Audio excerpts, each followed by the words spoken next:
Welcome to yet another episode of labour law advisor. मेरा नाम मनदीप है और आज मैं आपको एनपीएस और एपीवाई यानी अटल पेंशन योजना का कंपैरिजन करके बताऊंगा।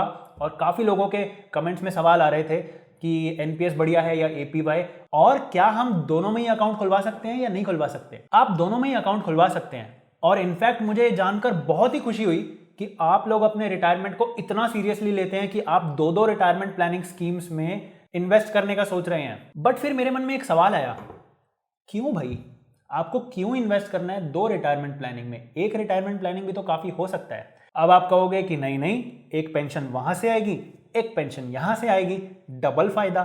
तो इसको भी थोड़ा सा एनालाइज करेंगे और पता लगाएंगे कि क्या आपको दोनों अकाउंट खुलवाने में ज्यादा फायदा है या एक में रहने में ज्यादा फायदा है। तो फटाफट चलते हैं कंपैरिजन की तरफ। और अभी तक आपने अगर हमें इंस्टाग्राम पे फॉलो नहीं किया है तो कर लीजिए। वहां पर ये कॉम्प्लेक्स स्कीम्स के एकदम इजी टू अंडरस्टैंड इन्फोग्राफिक्स हम पोस्ट कर देते हैं, जिनको आप सेव भी करते हो। दैट मीन्स आपके लिए यूजफुल है, तो एक बार चेकआउट कर लेना।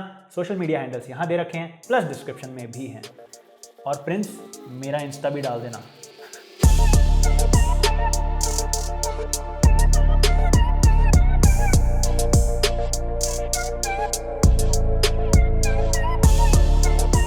तो भाई, कंपैरिजन समझने से पहले एनपीएस और एपीवाई का थोड़ा बहुत आइडिया होना चाहिए। तो एनपीएस अगर मैं आसान शब्दों में बताऊं तो अगर आपकी एज 18 से 60 साल के बीच में है तो आप एक एनपीएस अकाउंट खोल सकते हो। उसमें मंथली कुछ कंट्रीब्यूशन करोगे आप। जो मिनिमम कंट्रीब्यूशन है वो 500 रुपए का है। आपका मंथली इन्वेस्ट किया गया जो पैसा है वो इन्वेस्ट कर दिया जाएगा 4 जगह। एक तो है स्टॉक मार्केट, दूसरा है कॉर्पोरेट बॉन्ड्स, तीसरा है गवर्नमेंट बॉन्ड्स और चौथा है अल्टरनेटिव इन्वेस्टमेंट। और आप कंट्रोल कर सकते हो कि आपके पैसे का कितना परसेंट इक्विटी में जाना चाहिए यानी स्टॉक मार्केट, कितना परसेंट कॉर्पोरेट बॉन्ड्स में, कितना परसेंट गवर्नमेंट बॉन्ड्स में। और जैसे जैसे आपकी एज बढ़ती जाती है वैसे वैसे आपका इक्विटी वाला इन्वेस्टमेंट कम होता जाता है, ताकि आप अपने इन्वेस्टमेंट को ज्यादा रिस्की ना बना पाओ। और इसीलिए ये एक लो रिस्क इन्वेस्टमेंट है। इसमें एवरेज मान के चलो तो 8 से 10% का रिटर्न आप कमा सकते हो। और अगर आपने इक्विटी में ज्यादा लगा रखा है तो हो सकता है 10 से ज्यादा परसेंट भी आप कमा पाओ। फिर जब आप हर महीने कंट्रीब्यूशन करते जाओगे और ऐसे करके आप जब 60 साल के हो जाओगे तो जितना भी फंड आपने क्रिएट किया है एनपीएस में उसका 60% मैक्सिमम आप विड्रॉ कर सकते हो। और बचे हुए 40% की, मिनिमम 40% की आपको लेनी पड़ेगी एन्युटी, यानी किसी भी इंश्योरेंस कंपनी से आप एक एन्युटी प्लान खरीदोगे और वो आपको एक मंथली पेंशन देगा। अब अगर अटल पेंशन योजना की बात करें तो आपकी एज होनी चाहिए 18 से 40 साल के बीच में। ये बना है अनऑर्गेनाइज सेक्टर के लोगों के लिए। ओके, तो मैंने वीडियो में पहले ये बोला था कि एपीवाई में अकाउंट खुलवाने के लिए आपके पास कोई भी ईपीएफ अकाउंट नहीं होना चाहिए, और यहाँ मैं थोड़ा सा गलत हो गया। मैंने स्कीम डॉक्यूमेंट वापस से ढंग से रीड किया तो वहां पर बार बार ये लाइन मेंशन्ड है, the scheme is focused on unorganised sector. और एक जगह तो ये भी लिखा है that the member should not have any other social security scheme. But वो 2015 के गवर्नमेंट कॉन्ट्रीब्यूशन वाले रूल के लिए लिखा था, जो कि आज की डेट में तो वैलिड ही नहीं है। बट गवर्नमेंट ने 2015 का रूल भी 2020 के स्कीम डॉक्यूमेंट में आज तक मेंशन किया हुआ है, जिसकी वजह से मुझे थोड़ी सी गलतफहमी हो गई। और इसी गलतफहमी को और कॉन्फिडेंस मिल गया जब मैं अपने बैंक जाकर एपीवाई का फॉर्म भर के आया, क्योंकि मैं आपके लिए एक और वीडियो बनाने वाला था, how to open APY account. और जब मैं अपने बैंक गया तो बैंकर ने मुझसे पूछा कि आपका कोई ईपीएफ का अकाउंट तो नहीं है ना। वो मुझे ये कहना चाह रहे थे कि ईपीएफ वाले लोग एपीवाई नहीं खुलवा सकते, यानी बैंक को भी ये गलतफहमी है। बट मैं अपनी तरफ से अपोलोजाइज करता हूँ। अगर आपका ईपीएफ अकाउंट है तो भी आप एपीवाई अकाउंट खुलवा सकते हो, क्योंकि इसकी एलिजिबिलिटी में लिखा है कि all bank account holders can open APY account. But क्या इसका मतलब ये हुआ कि ईपीएफ के साथ साथ आपको एपीवाई अकाउंट खुलवाना ही चाहिए? इसका आंसर मैं आपको कुछ ही देर में देता हूं। इसका जो कंट्रीब्यूशन है वो आपकी एज और आपके पेंशन प्लान पे डिपेंड करेगा। जितनी कम आपकी एज होगी उतना कम कंट्रीब्यूशन होगा, और जितने ज्यादा अमाउंट का आपने पेंशन प्लान ले रखा है उतना ज्यादा आपका कंट्रीब्यूशन होगा।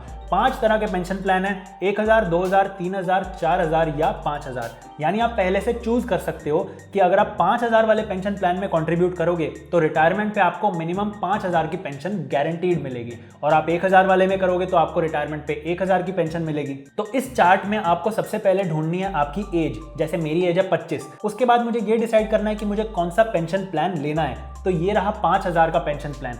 5,000 में मेरी एज पर 376 रुपीज़ का मंथली कॉन्ट्रीब्यूशन आता है। इसका मतलब अगर मैं हर मंथ 376 रुपीज़ कॉन्ट्रीब्यूट करूंगा तो रिटायरमेंट पे मुझे मिल जाएगा 5,000 का पेंशन। इसमें कॉन्ट्रीब्यूशन तो चार्ट के अकॉर्डिंग फिक्स हो जाएगा, पर आप प्लान अपग्रेड करवा सकते हो। मतलब आपने अगर मान लो 2,000 की पेंशन प्लान शुरू करवाई थी, अब आपकी इनकम बढ़ गई है, आप ज़्यादा कॉन्ट्रीब्यूट करना चाहते हो तो आप 5,000 वाले प्लान में अपग्रेड करवा सकते हो। और ऐसा मौका आपको साल में एक ही बार मिलेगा, अप्रैल के महीने में। उसका फॉर्म ये रहा, जिसका लिंक आपको डिस्क्रिप्शन में भी मिल जाएगा। अभी ये एनपीएस से अलग कैसे है? ये एनपीएस से अलग ऐसे है कि एनपीएस में आपको 60% तो विड्रॉ करने का भी ऑप्शन मिलता है। यहाँ पर आप विड्रॉल भूल जाओ, आपको उस पैसों का सिर्फ पेंशन ही मिल सकता है। विड्रॉ सिर्फ एक ही केस में होगा, पहले मेंबर की डेथ होगी तो वो पेंशन कंटिन्यू मिलती रहेगी मेंबर के स्पाउस को, यानी हस्बैंड या वाइफ को। फिर उनकी भी डेथ हो जाएगी तो नॉमिनी को वो पूरा कॉर्पस विड्रॉ करने का ऑप्शन मिलेगा। और वो पूरा कॉन्ट्रीब्यूशन वाला कॉर्पस नहीं, इसमें भी प्री डिसाइडेड है। अगर आप 5,000 वाले प्लान में हो तो आपके नॉमिनी को मिलेगा 8.5 लाख रुपए, 4,000 वाले प्लान में हो तो 6.5 लाख रुपए, 3,000 वाले प्लान में हो तो 5.1 लाख रुपीज, ऐसे 3.4 लाख और 1.7 लाख रुपीज मिलेगा आपको बाकी दो प्लान में। तो आपने मोटा मोटा इन स्कीम्स को समझ लिया है। कंपैरिजन करने से पहले और ये पता लगाने से पहले कि कौन सी स्कीम बढ़िया है और क्या हमें दोनों में इन्वेस्ट करना चाहिए या नहीं, मैं आपको सिर्फ एक ही बात बोलना चाहता हूं कि ये कंपैरिजन वीडियो देखकर आपको सिर्फ ये समझना चाहिए कि कौन से में हमें इन्वेस्ट नहीं करना है, और जिसमें भी आपको इन्वेस्ट करना है उसमें इन्वेस्ट करने से पहले उनके डेडिकेटेड वीडियो प्लीज़ देखिए, क्योंकि बहुत लंबे वीडियो हैं। उसमें सारे रूल्स डिस्कस किए हैं, टैक्स के रूल्स डिस्कस किए हैं, प्री मैच्योर विड्रॉल के रूल्स डिस्कस किए हैं, और भी बहुत तरह के रूल्स हैं। तो वो वीडियो देखने के बाद ही आपको डिसीजन लेना चाहिए।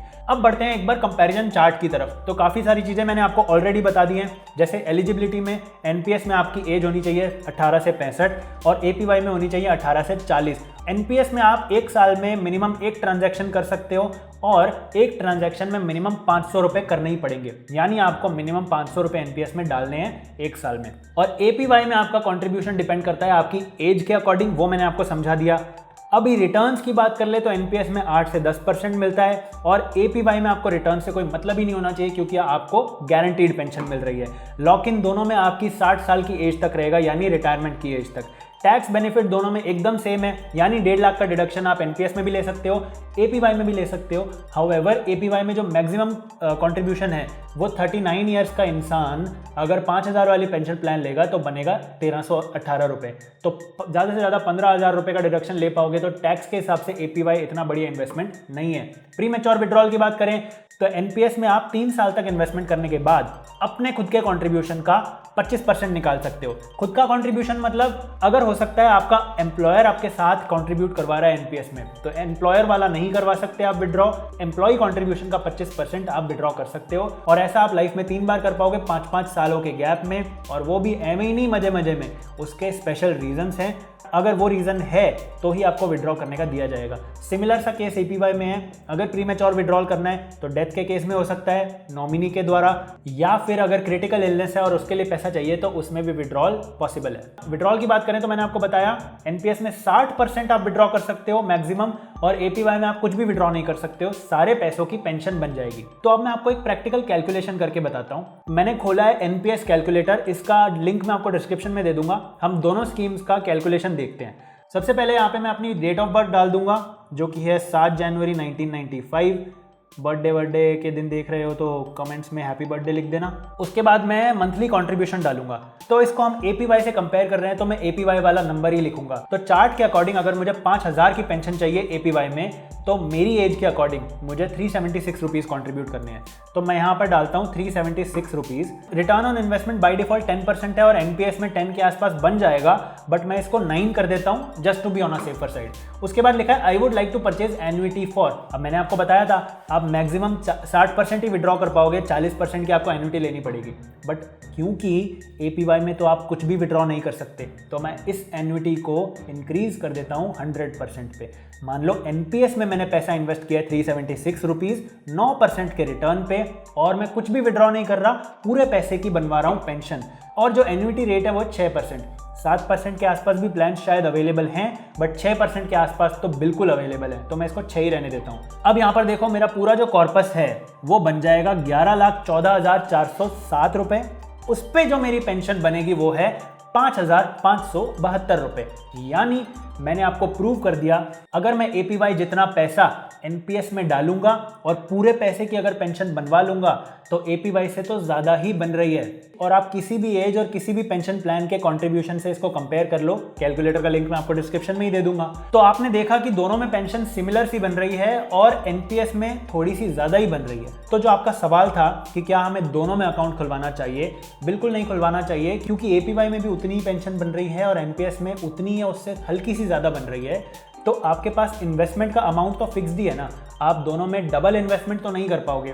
आप अपने मंथ की सैलरी से या इनकम से कुछ एक हिस्सा ही तो लगाओगे, तो वो आपको आधा आधा करके दोनों में लगाने की ज़रूरत नहीं है, क्योंकि दोनों में सिमिलर सा रिटर्न है। मैं मानता हूँ कि एपीवाई में आपको वो गारंटीड पेंशन वाला देख के थोड़ा सा फैसिनेशन आ जाता है और इसलिए आप उसकी तरफ थोड़ा सा इंक्लाइन हो जाते हो, बट अगर आप मैथ्स करके देखोगे तो एनपीएस में भी आपको सिमिलर रिजल्ट्स मिल रहे हैं। और ये अपने आप से पूछो कि क्या आप अपने रिटायरमेंट के लिए 42 रुपये, 210 रुपये, 500 रुपये इतना सा ही इन्वेस्टमेंट करना चाहते हो या थोड़ा सा ज़्यादा करना चाहते हो? अगर आप थोड़ा सा ज़्यादा इन्वेस्टमेंट करना चाहते हो तो मैंने आपको लास्ट वीडियो में भी बताया था कि अगर आप मंथली 2350 रुपये डालोगे तो आपको रिटायरमेंट पे ऑलमोस्ट 14,000 रुपये की पेंशन मिल जाएगी और लाखों रुपए विड्रॉल के लिए मिल जाएंगे। पर एपीआई में पेंशन का अमाउंट भी कैप्ड है, 5,000 से ज़्यादा का कोई प्लान ही नहीं है और कंट्रीब्यूशन का अमाउंट भी कैप्ड है। मतलब मैं चाहूँ भी तो 376 रुपये से ज़्यादा इन्वेस्ट नहीं कर सकता। तो मेरे ओपिनियन में आपको एनपीएस पे ही जाना चाहिए, क्योंकि उसमें काफ़ी फ्लेक्सिबिलिटी है। आप जब चाहो अपना कंट्रीब्यूशन बढ़ा सकते हो। अभी आपकी सैलरी कम है, आप कम कंट्रीब्यूट कर लो, आप बाद में उसको बढ़ाकर ज़्यादा कंट्रीब्यूट कर सकते हो ताकि आप अपना रिटायरमेंट कॉर्पस को मैक्सिमाइज कर पाओ। उसमें आपको टैक्स बेनिफिट भी मिल रहे हैं, 1.5 लाख का डिडक्शन मिल रहा है एटीसी में और उसके ऊपर 50,000 का एडिशनल डिडक्शन भी मिल रहा है, तो टोटल 2 लाख का डिडक्शन क्लेम कर सकते हो। एपीवाई में भी क्लेम कर सकते हो, बट जब मैक्सिमम कंट्रीब्यूशन ही मैं अगर 376 रुपये कर सकता हूँ तो कितना टैक्स डिडक्शन क्लेम कर पाऊंगा। और अगर बात करें कि आपके पास ईपीएफ अकाउंट तो है, अब आपको क्या एपीवाई भी खुलवाना चाहिए? तो अगेन मेरा आंसर यही रहेगा कि या तो आप ईपीएफ में ही स्टिक रहिए या फिर अगर खुलवाना है तो आप एनपीएस खुलवाइए, क्योंकि वहाँ आपको ज़्यादा फायदा है। बट एपीवाई स्ट्रिक्टली उन्हीं लोगों के लिए है जो ज़्यादा कंट्रीब्यूशन अफोर्ड नहीं कर सकते। और मैंने आपको बताया स्कीम डॉक्यूमेंट में भी ये साफ साफ लिखा है, the scheme is focused on unorganised sector. तो अब सवाल ये आता है कि एपीआई फिर किसको खुलवाना चाहिए? एपीआई उन लोगों के लिए बना है जो अनऑर्गेनाइज सेक्टर में काम कर रहे हैं, जिनका कोई अभी तक रिटायरमेंट प्लानिंग चल नहीं रहा है और वो ज़्यादा कंट्रीब्यूशन अफोर्ड ही नहीं कर सकते, उनकी इनकम इतनी कम है। तो इसीलिए 42 रुपये, 200 रुपये ऐसा कंट्रीब्यूशन रखा है और उनको गारंटी दी है ताकि ऐसे लोगों का फ्यूचर सिक्योर हो पाए। तो अगर कोई 500 रुपये भी अफोर्ड नहीं कर पा रहा है एनपीएस के लिए, उन लोगों के लिए एपीवाई बनाया गया है। अब देखो, आपने अपने लिए तो डिसाइड कर लिया ये कंपैरिजन देखने के बाद कि आपको अब क्या करना है, बट आप लोगों की एज अगर मैं अज्यूम करूं तो या तो मेरे आसपास हो आप या फिर मुझसे बड़े हो, तो इट मेक्स कंप्लीट सेंस कि आप अपने रिटायरमेंट की काफ़ी चिंता करोगे, इन्वेस्टमेंट करोगे। पर आप एक चीज़ सोचिए, ये आप भी रिलेट कर पाओगे और मैं भी रिलेट कर पाऊंगा। मुझे ऐसा लगता है कि मैंने अपनी लाइफ में इन्वेस्टमेंट और ये सारी प्लानिंग बहुत लेट शुरू करी है और पावर ऑफ कंपाउंडिंग कहता है जितना जल्दी शुरू करोगे और जितने लंबे समय तक के लिए इन्वेस्ट करोगे उतना ज़्यादा बड़ा अमाउंट आप क्रिएट कर पाओगे। तो मुझे तो आज ही रिग्रेट होता है कि मैंने 2-3 साल पहले या 4 साल पहले इन्वेस्टमेंट क्यों शुरू नहीं करी थी, और शायद ये आपको भी होता होगा। तो आप ये सोचो, जो लोग अपनी पहली जॉब ज्वाइन करने वाले हैं इस साल, या जो लोग कॉलेज में हैं, वो लोग कितने अनअवेयर हैं इन चीज़ों को लेकर। जब तक उनको समझ आएगा तब तक उनकी एज भी हमारी जितनी हो चुकी होगी। तो अगर आप ऐसे लोगों को जानते हो तो उनको प्लीज़ ये वीडियो शेयर करो और उनको बताओ, पावर ऑफ कंपाउंडिंग समझाओ। थोड़े से यूट्यूब वीडियोज़ उनके व्हाट्सएप पर शेयर करो और उनको एनकरेज करो कि उनको भी एज अ डिसिप्लिन छोटा सा अमाउंट ही सही बट स्टार्ट जरूर करना चाहिए इन्वेस्टमेंट। और सच बात तो आपको भी पता है कि एनपीएस में 14-14 हज़ार की पेंशन या 20-20 हज़ार की पेंशन आराम से बन जाएगी, 30 हज़ार की पेंशन भी बन जाएगी। पर क्या आपकी रिटायरमेंट पे उस समय 30,000 रुपये की भी कोई खास वैल्यू होगी? क्योंकि तब आपको 90 चाहिए होंगे, महंगाई को ध्यान में रखकर। तो आप एनपीएस में तो कंट्रीब्यूट करो ही, बट आपको साथ साथ अपना पैसा स्टॉक मार्केट जैसी जगह पर भी लगाना चाहिए। और अगर आपको स्टॉक्स पिक करना नहीं आता है तो it's only a matter of time. आज आपने एनपीएस समझा है, एपीवाई समझा है, अगर आप डीमैट अकाउंट खुलवा कर 100 रुपये या 200 रुपये का कोई एक शेयर खरीद लोगे तो वो आपको मोटिवेट करेगा शेयर मार्केट को और अच्छे से समझने के लिए। और जब तक शुरुआत नहीं करोगे तब तक नहीं आएगा। तो इसीलिए मैंने आपके लिए छोड़ा है जीरोधा का डीमैट अकाउंट का लिंक। जीरोधा मैं खुद ही यूज़ करता हूँ, इसीलिए आपको रेकमेंड करता हूँ। और अगर आपको लगता है कि हम लोग मेहनत करके आपके लिए वीडियोज़ बनाते हैं जो आपके काम आते हैं, तो आप हमें सपोर्ट कर सकते हैं बिना किसी एक्स्ट्रा कॉस्ट के, सिर्फ उस लिंक से अपना डीमैट अकाउंट खुलवा कर। बाकी डीमैट अकाउंट खुलवाना कैसे है उस पर भी वीडियो बनाया मैंने। मैंने, और डीमैट अकाउंट खुलवाने के बाद काइट ऐप को यूज करके शेयर कैसे खरीदने हैं उस पर भी मैंने वीडियो बनाया। तो अब ये थी संपूर्ण जानकारी एनपीएस वर्सेस एपीवाई पे। मिलता हूं मैं आपसे बहुत ही जल्दी एक और नई वीडियो में, तब तक के लिए हमारे चैनल को सब्सक्राइब करके बेल आइकन जरूर दबा लेना। Bye bye.